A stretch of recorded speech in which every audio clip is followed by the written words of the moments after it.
Welcome back from our summer break hiatus to Bobbin Around. My name is Sochel Herrera-Shear, and I'm from the Chicago Pattern Maker, here with my co-host, Michael McDonald, president of SPISA. And we are excited for our first new guest of the fall season. We're going to call it a new season. We don't really have seasons around here, but just like fashion, we just kind of flow through the year nowadays. So, but we're here with Sarah Krasley from Shimmy, and we're so excited to have you. Yeah, thanks for letting me bob around with you too. That's what we're up Couldn't ask for anybody better to bob around with. Yes. So I'm going to hit you with our first question. I love, this is Michael's brainchild, and I'm stealing it this time. We want to know how you ended up in the apparel industry, because or the sewn products industry, I should say. People are usually born into it or tricked into it, and we want to know which was it. I guess I was maybe a combination of both. I think I grew up in Allentown, Pennsylvania, and as a little kid, I used to play in a playground that was kind of like in the shadow of all these abandoned silk mills. And I always thought as a little kid, like, there's a magic kingdom back there that's frozen in time. This is like decades before Frozen came on the scene. So I think, like, in that regard, I might have been born into the industry. And then I guess I was tricked into it too. Because around 2013, I was working at Autodesk. I was working in a group that was doing digital twins and the beginning of digital tools for Industry 4.0, working with mostly like rock crushers and hydraulic cylinder companies, and run a plaza collapse that year. So I took a sabbatical from Autodesk to kind of lend my skills and technology to the relief efforts that were going on with workers in Bangladesh. And that just made me fall in love with the industry. And it's been 12 years. Hard to believe. Oh, yeah. That's incredible. That event was obviously kind of shaking, I think, everyone to their core, in and out of the industry, and bringing a lot of light to so many labor issues, safety issues that are rampant, in our industry. Talk a little bit about that. Like, I didn't realize how closely involved you were there with relief. Yeah, well, I think at that point in 2013, workers needed information about health clinics, and there just wasn't a map at that point. So a lot of the work I did was mapping, shadowing aid workers who were going to factories and workers where communities are to talk to them about their rights and just basic healthcare that they needed. And then I had the chance to go to Cambodia after that, and I worked as a fellow with Better Factories Cambodia in Phnom Penh. And that allowed me to shadow the ILO auditors that were going into factories. And I tell you, like, I've never felt more badass in my life, like rolling up unannounced to a garment factory and seeing the color drain out of people's faces as they knew they were about to get audited. And it just gave me huge respect for the work that those folks do, like stuff that I thought was totally above board. Like, it was amazing to see how those auditors would check decibel readings in the factory or put light sensors under the sewing machines to make sure that the workers had enough light to perform their operations, and how they screened people to make sure child labor wasn't happening. Like, it was really a truly amazing experience, and obviously one that stuck with me because I wouldn't still be in the industry if it hadn't. Absolutely. I mean, yeah, that's I mean, you said during our pre-call is like, yeah, you don't take the light or the easy ways. Yeah, I don't. But we need more people like that in the industry. That, there's nobody here or in this industry, and if they are, then they're still putting blinders on. Like, you can't ignore the history of this industry. You just can't. Yeah. Like, there's no burying your head in the sand, because it's continually evolving, and the issues aren't going away. And so I think it's important that, like, yeah, you have to acknowledge, you have to address, and you have to improve, or else, what's the point? So I appreciate your service in that area. Like it really is incredible, and kind of what you've gone on to do has been awesome. So it's shaped by your experiences, and it's something that I think the rest of the industry needs to you know at least not necessarily acknowledge, well, definitely acknowledge, but embrace and act on. So telling them what the problems are is one thing, but getting that action out of the industry is a whole other thing. So we will continue to support you in that endeavor, however Spisa can. So before we kind of get into the rest of the questions, we've got an ulterior motive from Spisa. We've got our upcoming executive conference, August 27th to the 29th. So in a week, depending on when this comes out. But very soon. Sign up now. Yeah, there's still time. We will release this before our conference. Yes. So if you haven't registered, there's still time. But this was one of the first conferences that it just had an inherently natural theme. You always try and create a theme for whether it's a trade show or a conference or a symposium or just an individual panel. Like you always try and come up with a theme and then center around it, but usually take some brainstorming. But like this one was just natural, and it's resiliency. Like, because that's what our industry is trying to deal with right now. Maybe it's what it's always been dealing with, of like, how do you build a resilient supply chain? How do you do, a resilient customer base? Whatever the analogy might be, resiliency has always been important. But right now, with everything that's going on, I think it's just more important now than ever. Like, we know that there will be another supply chain disruption. We don't know what the tariffs will be tomorrow. And so, how do you build around the uncertainty that this industry is going through? And I think that's been a pretty big driver of your work. Whether it's building, workforce resiliency or personal resiliency to operators, to factory workers, to people in the industry. I think it kind of fits your message a lot. And so, I definitely want to spend some time kind of talking about that, but I want to finish with your background and your story, so I can kind of give people the idea of where we're coming from, why you are, one of the best people to talk about resiliency. So yeah, let's kind of go a little bit more into your background and talk a little bit about Shimmy. So how did Shimmy get started, and the work that you were able to do with Shimmy? Yeah, well, I think I was in San Francisco, and I had just pitched a bathing suit concept to Athleta, and like to the head people at Athleta, the CEO, the CTO, and it went fantastically poorly. Like they loved the idea, but they wanted me to do it all for free so that I could really benefit from this collab. And I don't come from generational wealth. Like Shimmy is not a venture-backed company. We've bootstrapped with customer revenue the whole time. And I really needed that deal to happen, and it didn't. And I was on the plane going home, and Hidden Figures, the movie about the three amazing Black women at NASA, was on the plane. And I was like, you know what? I'm going to have a glass of Chardonnay, some cheese and crackers. I'm going to forget about this failure for the next, 4 hours as I fly home. And I'm just going to watch this movie. And one of the characters in that movie is played by Octavia Spencer. She plays a woman named Dorothy Vaughan.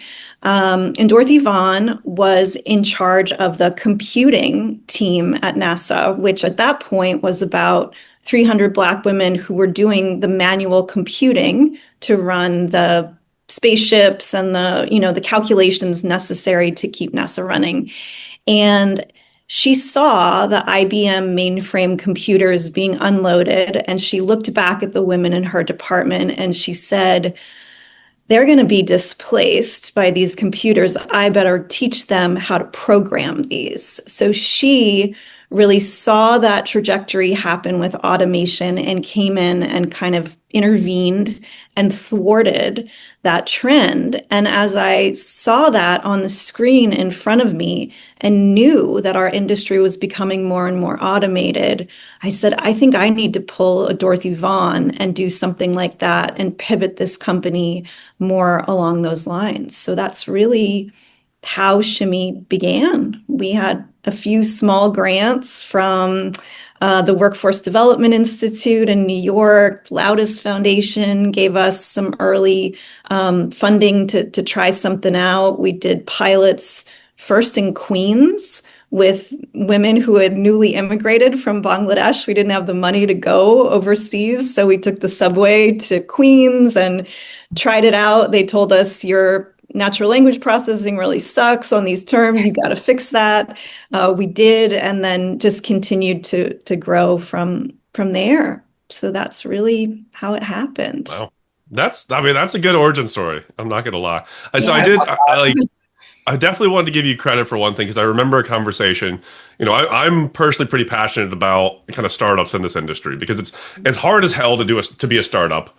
It's incredibly hard to be a startup in this industry. I mean, it's definitely not one built off of that mentality. And so your name came up in conversation. I was talking to somebody that is doing a startup and going through a fundraising process, and I was like, there's somebody I want you to talk to, and she might be able to give you some advice. And I mentioned your name, and then she, like, in a very whispered tone, she was like, "Yeah, but she bootstrapped it."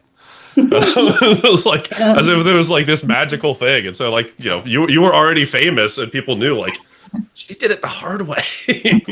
I did, but I also did it in a way where I retained control. I didn't have a bunch of like finance bros in, fleece vests telling me you've got to execute this growth curve that, is crazy if I'm selling into companies in the textile and apparel space who are operating on single-digit margins. There's no way.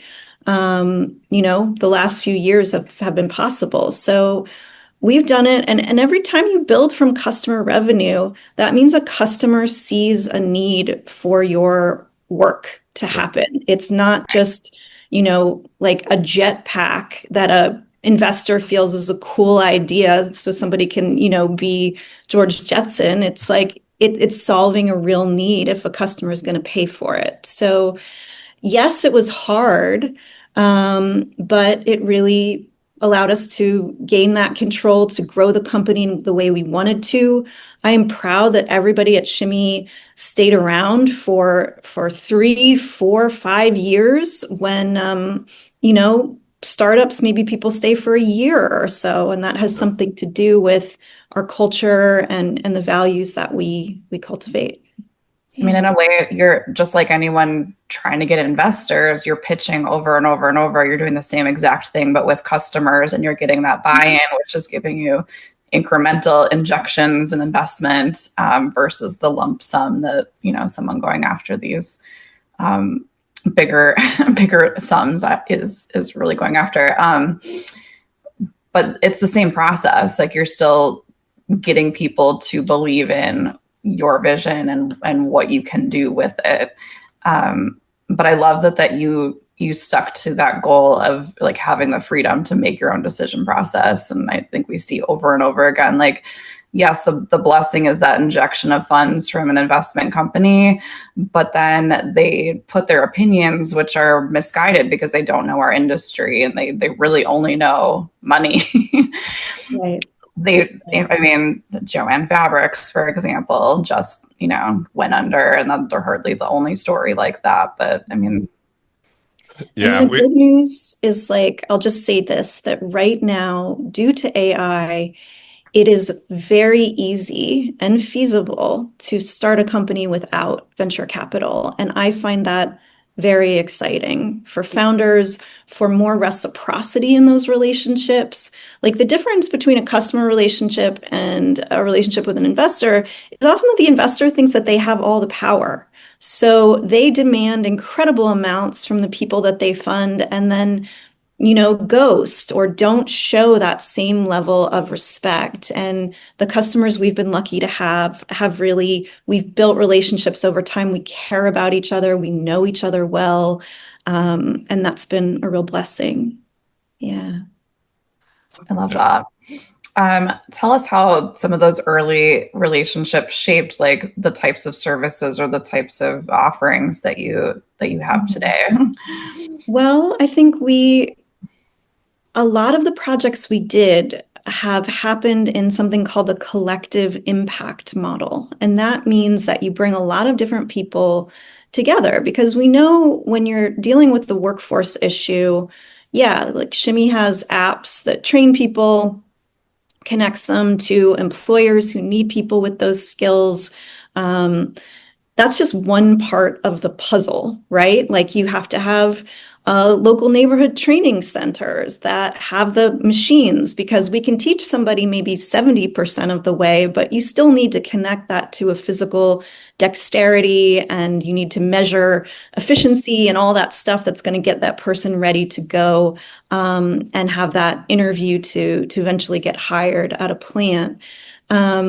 So I think it was amazing to get to work with all these other parties and see where all these different intervention points are. Like we sometimes just say so myopic in our silo, but the chance to get to work with, in a project we did for many years with H&M Foundation, we were working with folks who were delivering clean water and help to mothers who had children and needed childcare. And I think in the US, we've talked a long time, like Brenna Schneider, who I love, who is the founder of 99 Designs, before her factory took a turn, she had amazing plans for childcare and really being holistic in that relationship between an employer and an employee. And that kind of thinking, I think, builds really strong and, to use your term, resilient businesses.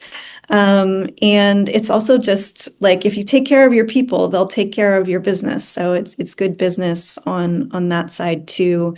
And I think working in that way with these people who had different intervention points was really good to keep us creative and nimble and able to pivot when we were thrown curveballs, which over the last 5 years, we dealt with COVID, dengue, revolutions that overturned governments where we couldn't talk to our team for a week and a half because there were communications blackouts, political overturn in this country, which upended our USAID funding and Department of State funding, you name it. We've been through the ringer, as many people in this industry have, but that perspective and seeing things from a bunch of different vantage points allowed us to stay alive. Wow. So a lot of people would say you're crazy for getting knocked down and knocked down and knocked down, or even not even down, but down a notch, whatever, you want to consider that. But it's a lot of obstacles, and a lot of people, I think, in any other industry would be like, why am I doing this, and walk away. What do you think has kept you motivated to find a different avenue and do something different and stick with your path and your ultimate goals? Yeah, I've said this, if there's anybody on earth who has the right to hold a grudge against this industry as a whole, it'd be you. But again, you're still here, you're still fighting, and yeah. So what keeps you going? I'm so curious. I think it's a hard question, because there have definitely been days where I've been like, well, screw you. You want to keep going down this path? God bless. I think I'm a very stubborn person, I'll go back to my Allentown roots. My dad's side of the family were all Bethlehem steel. My grandfather worked in the blast furnace. It was very much that attitude of just if you put your elbow into that grindstone and push as hard as you can, little by little, you'll get to where you want to go. And on my mom's side, everybody grew up in the coal regions. So I think I come from tough people. And I think my father would always describe me as tough. He was really proud that I was this kind of tough person.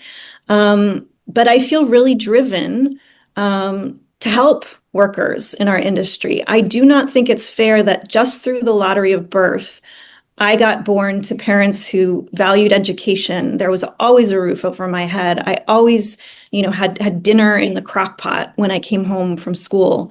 And the people that I've met in this industry, a lot of them, through the sheer lottery of birth, didn't get the chance that I did. And I don't think we value the humans enough that really power our industry. And that feels like the work I need to do this time around. And I've been lucky enough to, scrimp and save and try and build a business around it. And now I'm continuing to do that a little bit longer. And I'm grateful for that chance.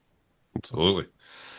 So one thing I wanted to touch on is I think there's kind of the other side of your business that always impresses me of,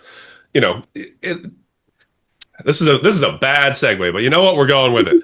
It's like not everything's a game, but you have implemented the use of game mechanisms, whether it's gamifying training or war games. You have added this extra dynamic that goes a little bit beyond just the textbook kind of way of training. And so what was the inspiration for that path? Why did you choose to gamify your training mechanisms? You didn't have to. It definitely wasn't. There was no. Against this backdrop, you need something fun, right? Yes. Right. Yes. But there's no precedent for it. You were one of the first that kind of implemented it. So what drove that?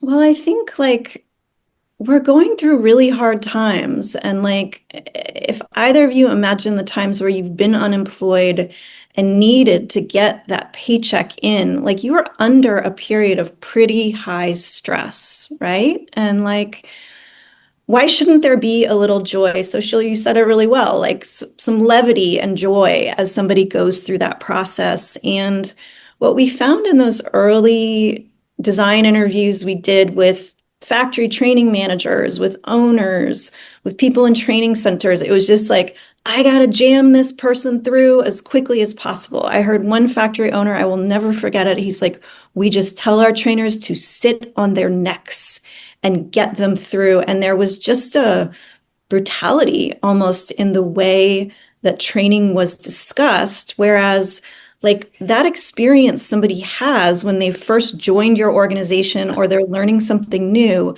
can either make or break that person. It can determine whether they stay the course or whether they're peace, I'm going to go work in the Amazon warehouse, bye-bye. It's not just about a paycheck. It really has so much more to do with a culture. And that training is your calling card. That's right in the beginning. And if you screw that up, you're going to lose a lot of people. You're going to waste a lot of money. And it's frustrating for everybody. So why not have it be more like a game, some joy involved? A game lowers the stakes, I was a machine operator in an envelope factory between my freshman and sophomore years. And my job, I pulled the envelopes off the line, I flipped them twice, and I put them in a box from 7 a.m. to 3 p.m. And I was poorly trained for that job. And my machine misfed all the time. And it stopped all the stuff on the line. I felt so guilty for the other workers who also weren't meeting their yields because of me. And I think that experience also helped me understand how important training is. So I think that stuck with me as well. And maybe that was even an earlier seed to Shimmy before I failed spectacularly at Athleta. I don't know. No, I like that. You have to really buy in, and especially where our factory jobs, our factory level, floor jobs, wages are competing directly against, Michael Amazon you mentioned, there's other businesses out there that are easier.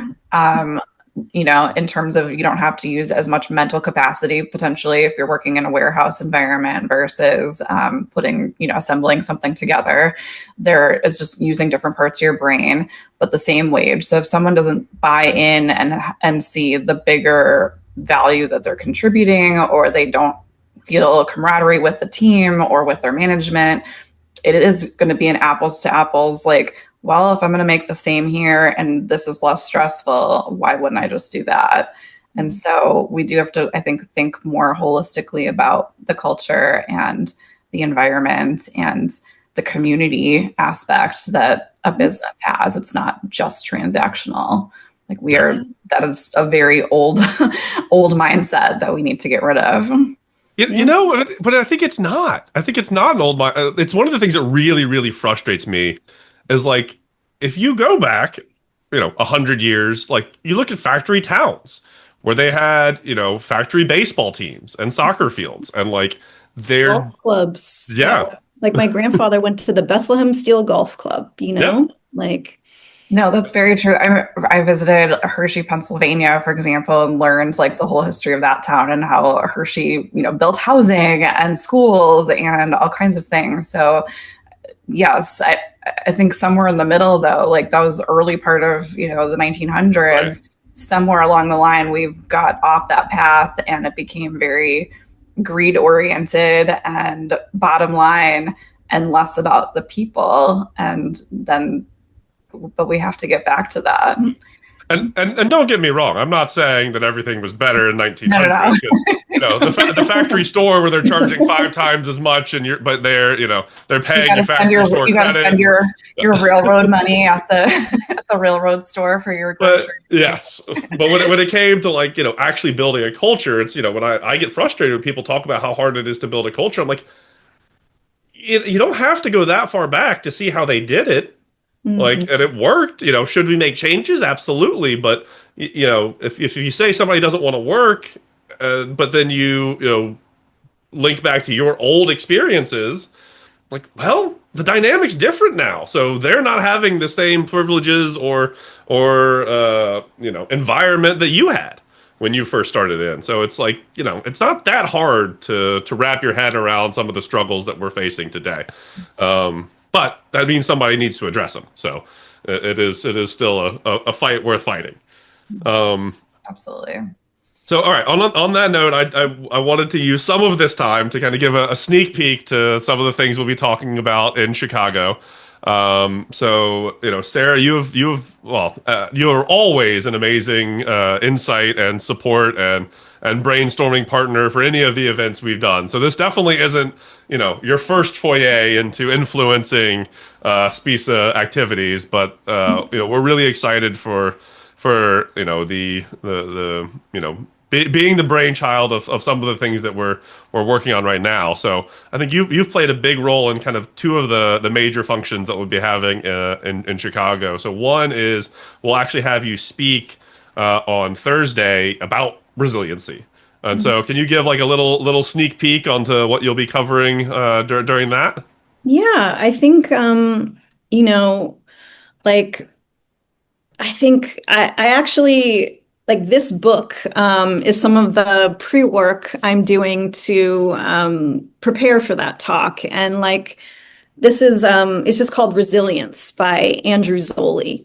And he always says, that this idea of resilience isn't like bouncing back to some like mythical baseline that we once enjoyed in the past, but it's really about staying true to your core purpose as you're dealing with dramatically altered conditions. And that just feels really right to me for where we are in an industry right now.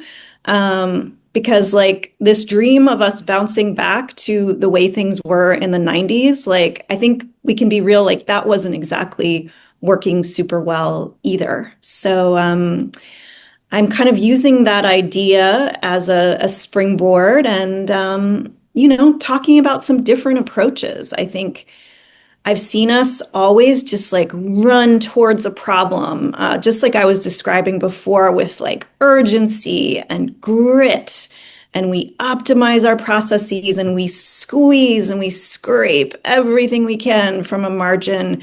But like we're getting to the point where there isn't a whole hell of a lot that we can scrape away at this point. And I think we are reaching a point where we need to tackle these problems in a different way.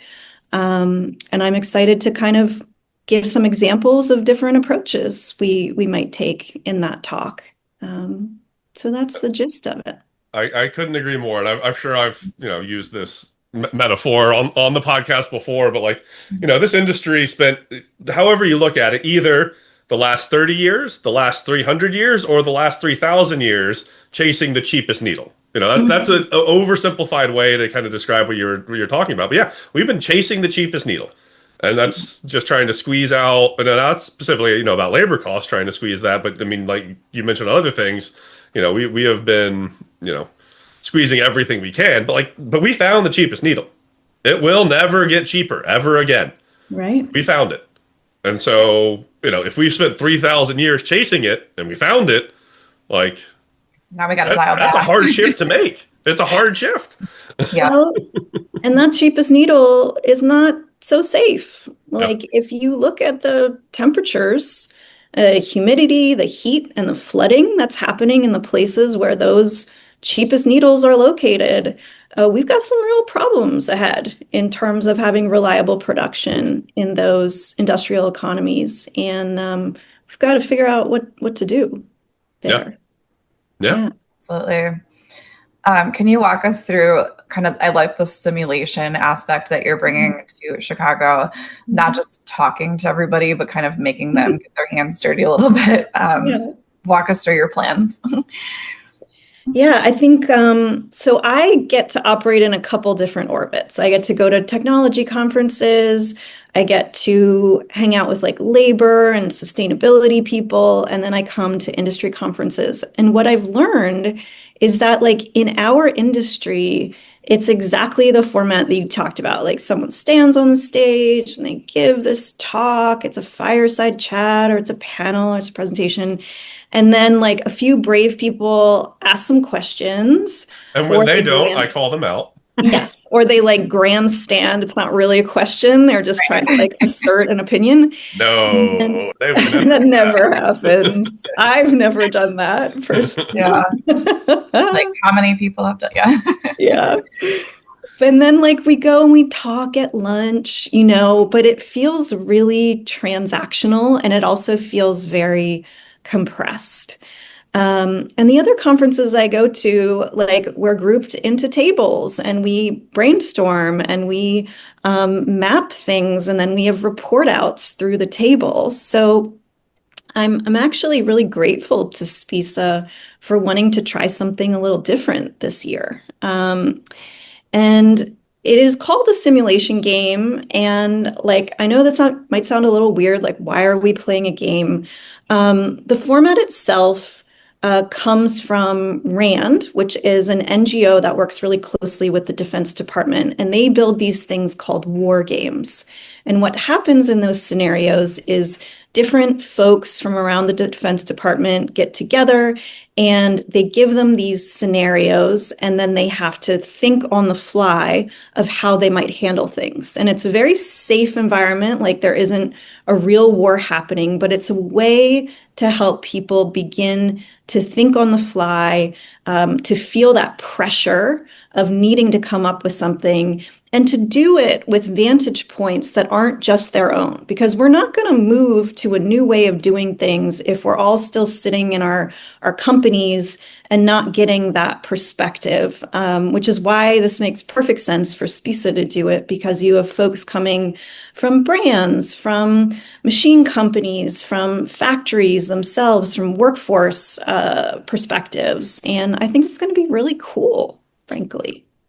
Yeah. I'm really excited about it. And I think you're right. Again, well, Spisa, we are always willing to try something new. I think that's, I mean, it's what brought me to this association is, in my past was working with government contractors and, people that were using sewing machines they bought in the 1940s. And I was just getting frustrated with the stagnation of the industry.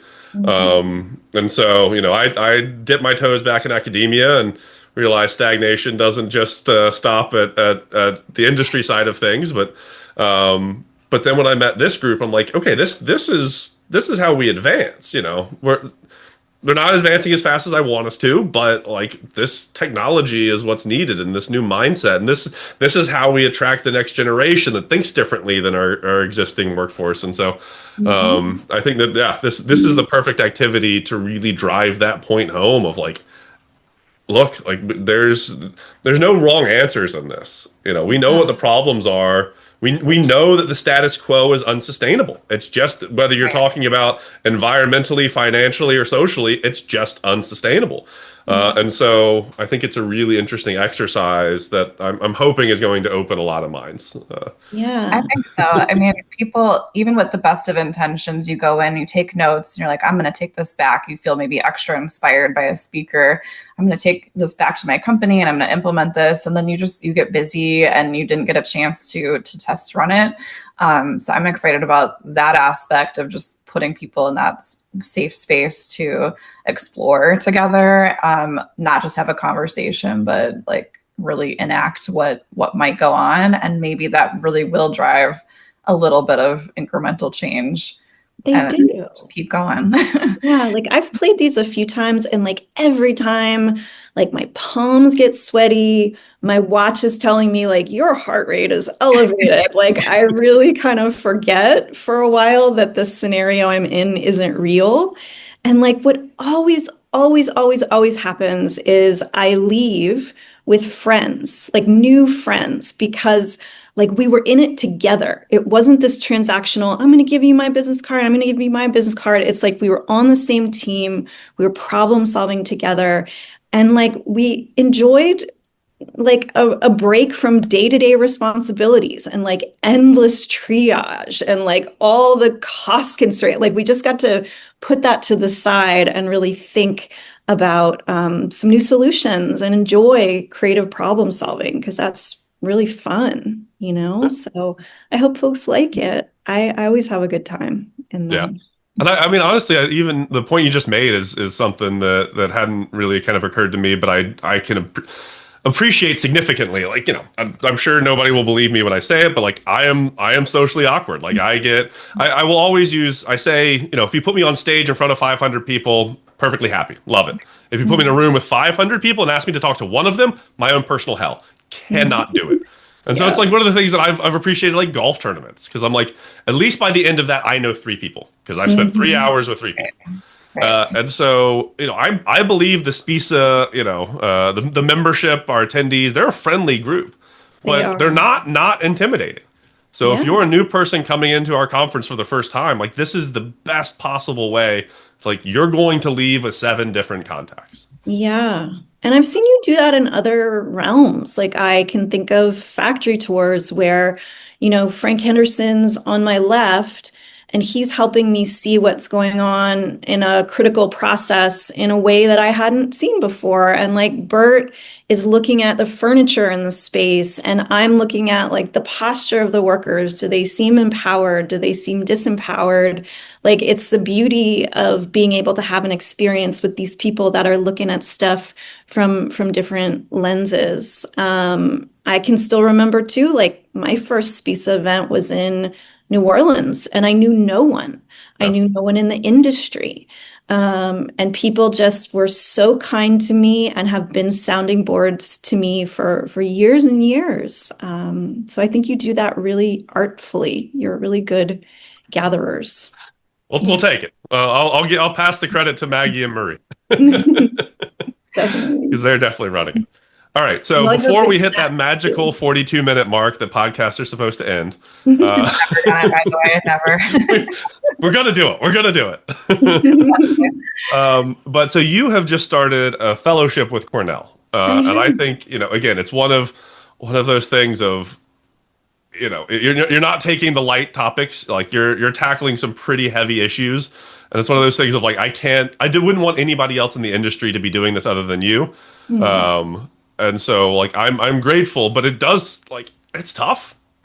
So can you kind of give us a little bit of insight onto the work that you're doing right now? Because to be honest, like I'm already planning the follow up. Like I think that maybe we should do a little side podcast. I don't think we've done enough episodes to really have a spin-off yet, but like a 5-minute update, a regular update from you on like the work that you're like doing. A mini episode. Yeah. A little mini episode. Bobbin around some more. Bobbin around again.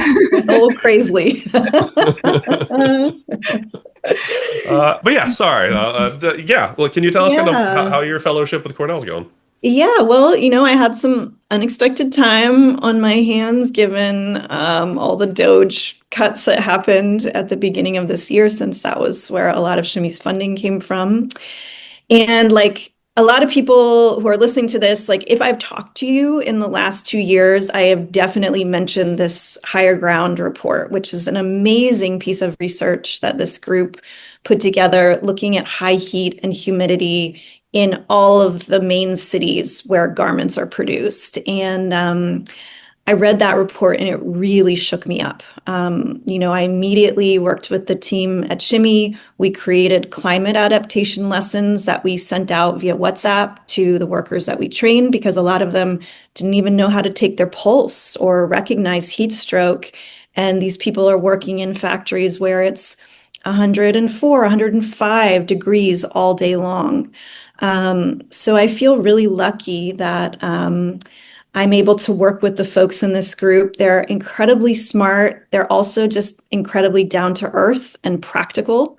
And what I'm doing with them is bringing automation into that scenario. So we know as a trade association of machine makers that machines, like people, also don't function very well when there are high heat and humidity situations. So it's great to work with the labor economists in this group to see how those trends converge and what that means for workers as well as our industry. So there's a very nice connection point with SPISA. I'm grateful that you're keeping me on as a board member for a little bit longer. Oh, you're not getting rid of us yet. And we can explore that together. So that's what I'm up to. Yeah. That's really exciting. It's exciting to see, again, going back to the resilience, just how you have taken all of these different experiences and put a very positive thing back into the world and into our industry. So I'm excited to see what's next from you, Sarah. Thank you. This might be going overtime and you can hit the stop button if so, but I'll leave you with this idea. Like I really love what happens when stars combust. Like they break open and then all these fragments come out from that particular star. And I feel like, with the world that we live in where there's so much change, like you never know where those fragments are going to move and become new stars themselves. And I think I've seen my career in that way a lot. Like that failure at Athleta was sort of a combustion, and then those things became new little fragments that illuminated in different ways. And it hasn't been the most linear path, but it's mine, and I'll take it. I love that. And your stardust has touched many others, I'm sure, who will do their own, spreading. No. In the words of Tom Hanks at the planetarium up the street, we are all made of stardust. Love that. Oh, that is a wonderful. You know what? Yeah, that's how we close it. That's a Hanks. Good way to. Beautiful ending. Yeah. Hanks in and close it. Well, Sarah, thank you so much for taking the time. Yeah, I'm very excited about Chicago, and we'll continue to do our follow-ups. So this was a great kickoff, and again, thank you for the work that you put into SPISA and the work you put into the industry. Like you are somebody worth supporting, and I'll do whatever I can to keep doing that, and SPISA will too, because you're part of the family now. So thanks. Well, right back at you, and I'll look forward to seeing you and the others in Chicago. Yeah, just thank 2 weeks. you. Yeah. All right. Well, thank you, everyone. We'll see you at the next episode. All Bye. right.